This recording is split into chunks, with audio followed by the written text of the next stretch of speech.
Yes. You had mentioned somewhere toward the end that one of the Arabic terms for God was also a word for room. Womb. Sorry, yeah. I'm not standing in exactly the right acoustic position. It kind of filled the same purpose, whether it be womb or room.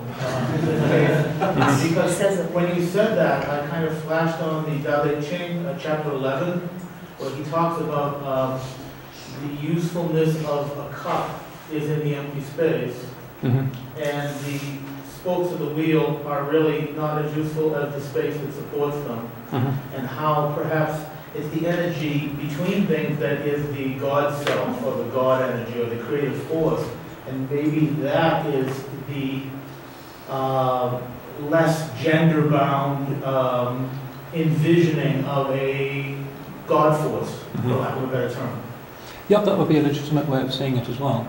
But Islam generally has tried, although it maintains the idea of the transcendence of God, nonetheless it tries to retain a personal God. It's not Buddhism or Taoism.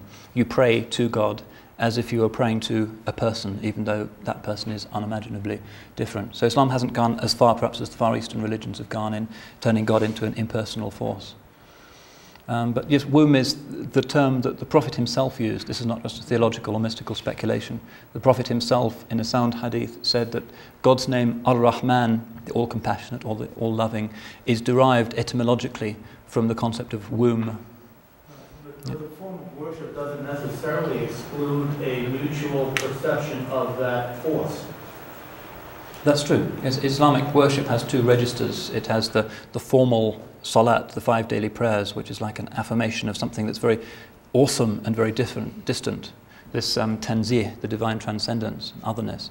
But it also has the personal aspect of prayer, the dua, when Muslims raise their hands like that, Christians do it like that, Muslims do it like that, which is when you're addressing a personal God, which is petitional prayer, which is the address to the immanent God. Islam tries to recognize both of those registers. So the Quran says, "Laysa kamithlihi shay," nothing is like God. And yet it also affirms the divine immanence by saying, and God is closer to man than his jugular vein. It does these two things, and it's really for the mystics to show how those two things are compatible. The jugular vein and the Chinese dantian, just below the belly button, would not be an uncommon comparison, perhaps. There's just a different physical location for God being that close. Yeah.